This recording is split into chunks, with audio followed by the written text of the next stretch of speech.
น้องครัวเนี่ยก็ยังบ่ทันได้มีเพราะฉะนั้นต้องได้เฮ็ดยุกย้ายมาแต่พุ่นเลยก็เลยเฮ็ดขึ้นอยู่กับบ้านนี่แล้วบ้านเพิ่นอยู่หันถามไปถามมาเพิ่นว่าสำน้องครัวของพ่อของแม่ก็บ่ได้มีมันเสียมันเหี่ยบ่หรือว่าจังไดก็เลยเพิ่นว่าตามใจเพิ่นแน่พี่น้องเนาะคือประเด็นดังเลยก็คือสเตปเพิ่นว่ามา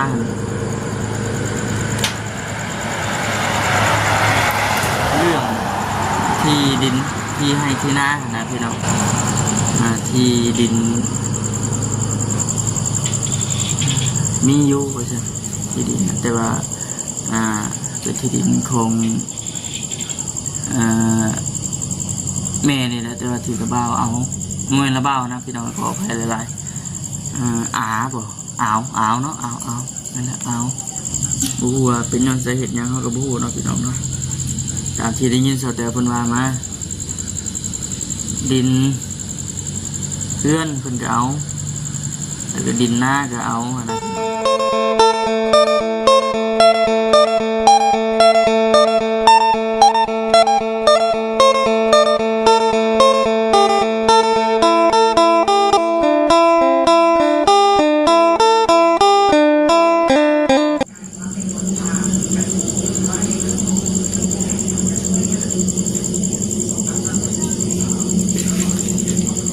ช่วงยามแรงพี่น้องเนาะเดือดแจ้งเลยมันโอ้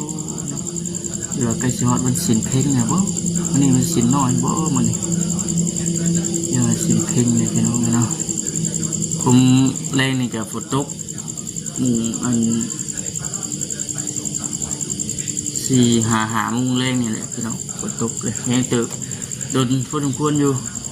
คือว่าแล้วมันก็ไปตกหลายมื้อเลยเด้นั่งเย็นก่อนพี่น้องก่อนสิ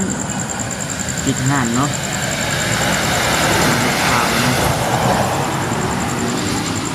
เบิ่งข่าวไปพร้อมกันทุกอย่างใดกันเนาะเบิ่งทีวีนี่แหละพี่น้องเลยทักทายสบายดียามแรงเด้อพี่น้องเด้อเนาะทักทายสบายดีพ่อแม่พี่น้องFCช่วงตอนค่ำตอนแรงว่าซั่นหลังจากที่ว่าเฮ็ดงานนำตรงไห้ตรงหน้าแล้วเนาะมานั่งอบรมกันช่วงตอนแรง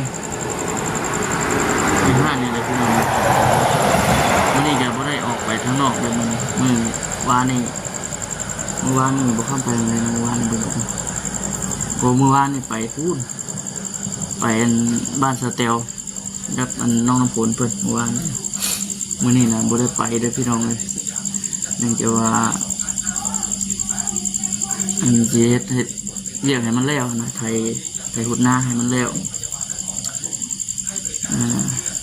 ยังให้หนึ่งบัดนี้พี่น้องอีกมืออื่นซ้ำตอนเช้านั้นมันแล้วแล้วก็มัน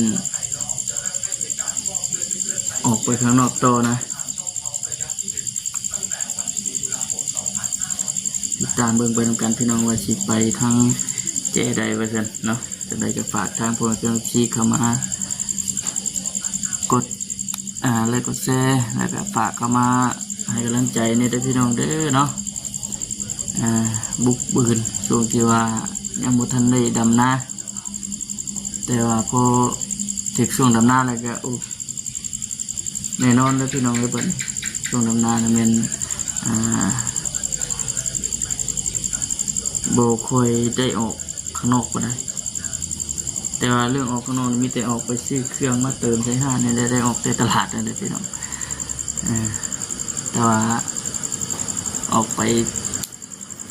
ถ่ายคลิปนี่ก็คือชีเลยออกกับซีโบเลื่อยลงไปชาบคำเผ็ดซีโบเลื่อยก็มาเพราะว่า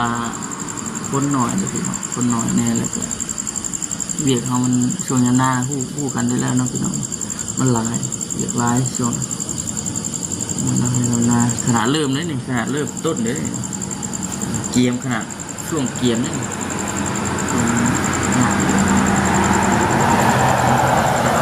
เก่า มื้ออื่นนี่เจ้าว่าสิ ออกไปอยู่บืนไปสิไปชวนทางวัดจิตเพิ่นออกไปอยู่ติดตามเบิ่งเด้อพี่น้องเด้อเนาะเมื่อวานนี้ไปทางบ้านดงบักยางหรือว่าบ้านสเตลเพิ่นไปเพิ่นว่านั่งโอ้ลมนั่งคุยกันจักไปถึกไปตำจังใดพี่น้องเนาะทวิตนี่ก็พากันว่าเรื่องเงินสัมมโนครัวตัวเลขนี่แหละใบยุกง่ายเนาะใบยุกง่ายทำทั้งสเตลเพิ่นว่าถ้าว่าเรื่องเฮ็ดเรื่องใบยุกง่ายนะพี่น้องใบสัมมโนครัวเนี่ยก็ยังบ่ทันได้มีเพราะฉะนั้นต้องได้เฮ็ดยุกง่ายมันจะพูดเลยก็เลยเฮ็ดขึ้นอยู่กับบ้านนี่หรือบ้านเพิ่นอยู่หันถามไปถามมาเพิ่นว่าสัมมโนครัวของพ่อของแม่ก็บ่ได้มีมันเสียมันเหี่ยบ่หรือว่าจังไดก็เลยเพิ่นว่าตามใจเพิ่นแน่พี่น้องเนาะคือประเด็นหลักๆเลยก็คือ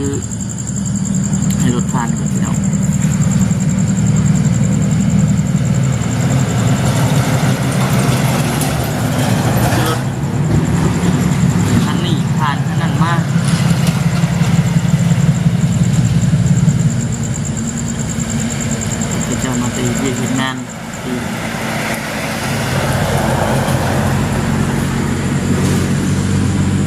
ประเด็น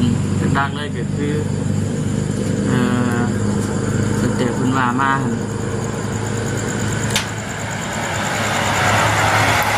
เรื่องที่ดินที่ให้ที่นานะพี่น้องที่ดินในเรือนนั่นก็มีอยู่ว่าใช่ที่ดินแต่ว่าเป็นที่ดินของแม่นี่แหละแต่ว่าถือกระเบ้าเอาเงินระเบ้านะพี่น้องขออภัยหลายๆบ่เอาเนาะเอานั่นแหละเอาเพิ่นเอาบ่ฮู้ว่าเป็นย้อนสาเหตุหยังเขาก็บ่ฮู้เนาะพี่น้องเนาะตามที่ได้ยินสาวแต่เพิ่นว่ามาดินเพื่อนเพิ่นก็เอาแต่ก็ดินหน้าก็เอานะพี่น้องรถหลายพี่น้องโจ๊กกล้องก่อนรถใหญ่เลยพี่น้องเครื่องกลางคืนดินเพื่อนก็เอาหน้าก็เอาหมดเลยเพื่อนนั่นก็ยังอยู่เพื่อนบ่ได้มาเลยเจออยู่ในที่ดินเพื่อน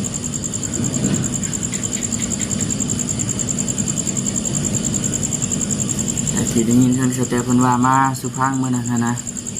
หายกระปุยกระปิเพิ่นก็ได้ตำมุกตำใจขอเพียงไว้ว่าคือจากที่ได้ยินเพิ่นว่ามาในสเตลนี่บ่ได้หยังก็ยาว่าซั่นขอเพียงอยากให้น้องนะอยากให้น้องได้ดินมูลแม่แต่ว่าถึกผู้เป็นอาวน่ะเอาแต่สเตลว่าอยากทวิตว่าสิเมื่อเฮ็ดให้เฮ็ดนาพอได้ข้าวได้น้ำกินอยู่พุ่นนะปีนี้ฉันแต่ว่าเพิ่นมวยเฮ็ดเพิ่นบ้านหรือว่าโยนเวลาเพิ่นนั่นแหละพี่น้องเนาะ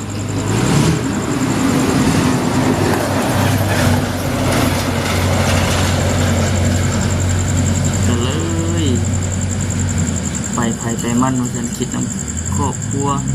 อ้ายน้องบ่มีไผได้ดินมูลผู้เป็นแม่ว่าซั่นทั้งที่แบบว่าเวลาแม่ขออนุญาตนำเวลาแม่เพิ่นเจ็บโซ่ผู้ที่เอาดินไปนะก็บ่ได้มาจอบมาคอยมาเบิ่งมาแย่งนะตามที่ได้พวกเขาได้ยินมาได้พี่น้องเลยเนาะกลับคืนไปเบิ่งคลิปพอคำเมื่อวานนี้ก็ได้พี่น้องเลยนี่ก็ว่าตามมันจะแต่เพิ่นว่ามาเนาะนั่นแหละมันจากที่เขาลงกันไปก็ มันก็มีเลยพี่น้องเนาะตัดใจนี่ก็เลยให้ซะแล้วก็เลยซะ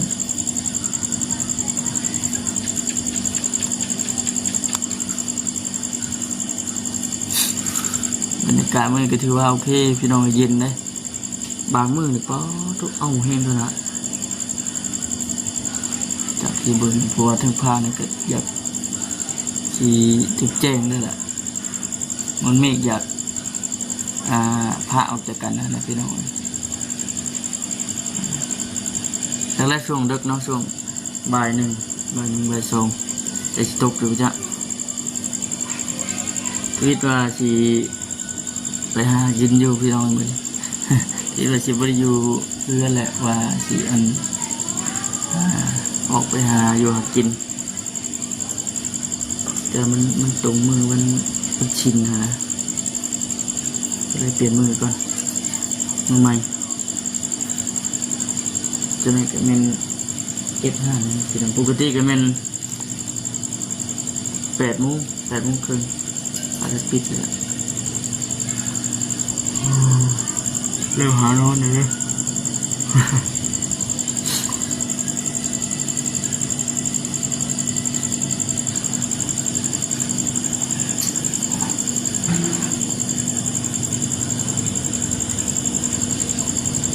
หมดยำให้ยำนาแล้วว่าอะไรกันเนาะล่าสุดเด็กก็คือเห็นอันบาทั้งไซและก็ทั้งที่บุญเพื่อนน้องพี่น้องเนาะพากันลงไปบ้านบาทั้งไซแล้วใช่ไหมเมื่อนี้แหละพี่น้องเด็ดคลิปเพื่อนอยู่นี่ติดตามเบิ่งคลิปเพื่อนอยู่แต่ว่าน้องน้ำฝนเพื่อนบ่ได้ไปน้ำพี่น้องจากที่บอกคำถามเพื่อนว่านี่ว่าเป็นยังคือว่าบาต้องใช้ลงไปเจ้าคือบ่อยากลงเนี่ยบ่นะเป็นว่ายังบ่ทันได้พร้อมอยากลงแบบว่าลงไปเลยกลับมานะก็เลยบ่อยากลงก็ได้ถ้าว่าลงไปแล้วนอนจะ3 มื้อ3 คืนเป็น4 มื้อ5 มื้อนะเป็นจะเมื่อนอนไปชั้นนี่ยังโบทันได้พร้อมอยากเมื่อปานใด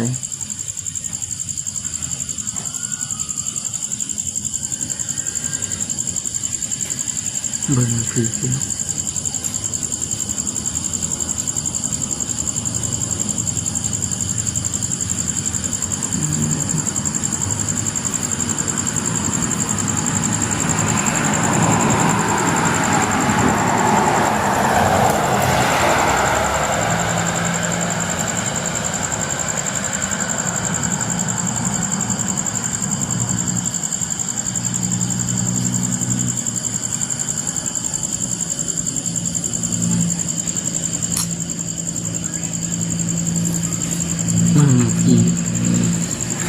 แต่พี่น้องเนาะก็เลยเป็นบัดหน้าโอกาสหน้าก่อนจากที่ได้ยินเพิ่นว่าวัน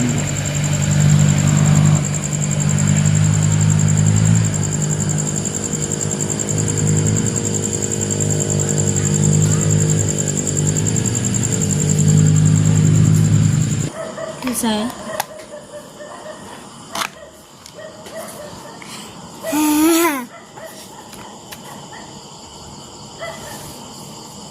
พอเจ้าไปใส่สบายดีปะลุงสบายดีเด้อปะลุงเด้อสบายดีปะลุงมาพบมาพ่อกับพาคินกับพาคินน้อยเพิ่นมานั่งเล่นน้ำพี่น้องเนาะเพิ่นสิดื้อเด้จะดื้อบ่ห้องเพลงให้ปาลุงฟังดูห้องเพลงเต่าเต่านะห้องเพลงเป็ดกับกาบดูห้องเพลงกับกาบห้องเพลงกับแก่ดูกับแกเอ้ย แล้วก็มาอย่างต่อกับแก จะแก่จะแก่จะแก่ ก็แก้แล้วก็มายังต่อ แก่นี่กูแก่อายดิ อืม กูแก่ก็ ไอ้ที่ดื้อนะว่าก้นดักอืมกำลังดื้อพี่น้องเลยเนาะช่วง2 ปีกับ แก่ 8 เดือนปลายใกล้จะหอด3 ปีได้ละอีกเบิดเดือนนี้ไปจ้ะเบิดเดือนนี้เดือนหน้าเนาะ แก่แก่แก่ 3 ปีหอดขวบแล้วพี่น้องเลยอย่าบังปะลุง แน่ปิดแน่ปิดแน่ สบายดีก่อน ปิ้นปิ้น แม่ไปใช่แม่ ปิ้นปิ้น ไม่อายไปใช้ ปิ้น ไม่อายไปใช้ ปิ้นปิ้นปิ้น เป็นอาสิปิดห้านเลยละบัดนี้ปิดห้านก็เลยพี่น้องเลยจังไรจะไว้พบไปพบกันคลิปหน้าคลิปต่อไปเนาะคลิปนี้ก็คือว่าแหละบริมีอย่างไรพี่น้องเนาะออกมานั่งโอรนั่งร่มนั่งดิ่นช่วงเย็นใช่ บัดเอา แมวนะ